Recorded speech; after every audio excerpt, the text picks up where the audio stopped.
سلام علیکم دوستان عزیز. باز در مغازه اینفینکس‌ها آوردیم. اینفینکس‌های نو، اینفینکس‌های مدل بودجه سر کردگی تا اینفینکس‌های زیرو سی و نوت سی پرو را آوردیم. تلفن‌های بودجه اینفینکس‌ها را هستن اینفینکس‌های سمارت 8 میگن.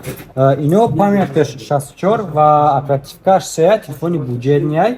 جای зарядкаш Type-C Infinix ай ҳамада арзонаш дар магазини мо ҳозираш ҳамин се дута камера дора ва як спичка дора чикал десен дизайнш ба дизайни iPhone камтарак монандай ва ин телефон буҷетния экранаш 90 Гц кор мекунад ва 8 мегапиксел камера дора. Батарейкаш бошад 5000 мАҳ. чикал десен бо дараҷа ҳастан Infinix-ҳои Smart 4128 ҳастай бо Infinix-ҳои хотчил ҳастай дараҷа овардакем. تمام نمود سویتش هسته. اینفینکسی همین خطا نکنیم بچه ها. اینفینکسی خودچیل میشوه خودچیل آی میشوه و اینفینکسی نوت سی میشوه نوت سی آی میشوه.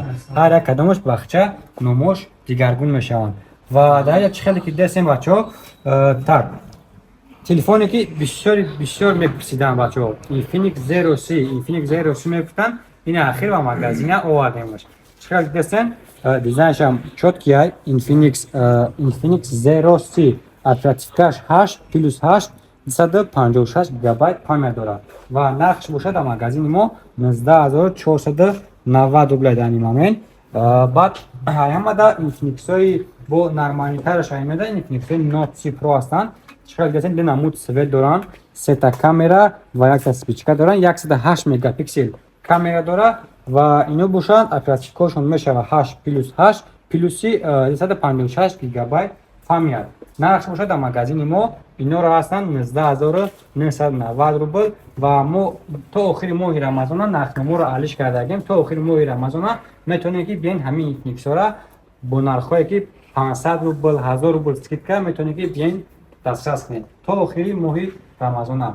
یک چیز دیگه نکته نمونه که Infinix Note C Pro безпроводной мақсад заряд мегира, не ки Infinix Zero C безпроводной заряд намегира. Истории мардум мера пурсидан ки ака Zero C безпроводной заряд дорам, хе без функция дора. Не, и функция безпроводной заряд надора, только Infinix Note C Pro безпроводной заряд мегира. Хуб. و میبینیم که تلفن Infinix بودجهش در коробкаш چی داره، در کامپلکتش چی داره. Так, телефон бюджетный Infinix Smart 8 оперативкой 3/64. Наверное, где-то дрин коробка чудора. Так, мекшуем. Куда наш капчим будаш? Дрин коробка фақат это кагар вақта якта блок дора ва якта кабел дора. И еще это ига симак барои симкатабори дора. Тамом. Телефон бюджетный шаме қадар чӣ дошта ха ила дараҷа мемонем ва мебинем ки телефонои Infinix Note C Pro و Note Zero C چیه در کامپلکتش؟ در کامپلکتش اینا دارن. так خب یک تا چخالی پرازراشنی داره. چخاله خیلی نه شیشگیه نه مثل رزینی پلاستماس یا که خیلی چی میگن پلاستیک بوده در جوستکیه. با ایشو یک خاطرش خوبیش در چیه که Note C Pro در کامپلکتش خودش пленка не стекло дора. Я-то стекло заводское дора, шишаги. И они мешаем до боло, часпонданаш, если что, бесплатные. Так, дора симаки барои симката брори ва як-то блок дора, блоки так 68 ватта, я блок 68 ватта ва дига кабел дора. Телефоны бюджетниш фақат кабел ва блок доран. این تلفن باشد Note C, Zero C, Note C Pro چیخول، стекло, بلوک، کابل در کامپلکتش دارد. و نکته نمونتی بود در مغازین تلفن‌های بودجه‌نی بودن که Redmi A10 Plus نرخ مغازین ما بود 6000 روبل بود. باز این نرخ‌های اینا را با نرخ ماه شریف رمضان با نرخ‌نامه ماه شریف رمضان 5500 کردیم.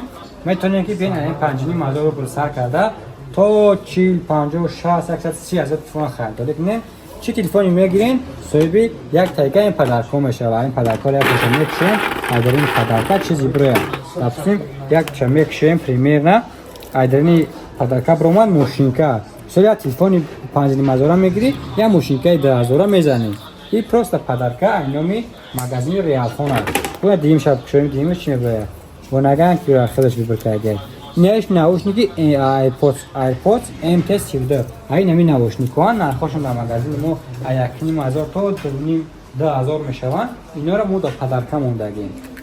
خب برادران عزیز میتونید که بیاین شما تلفن خرید کنید و سوئد پدرکو شوین.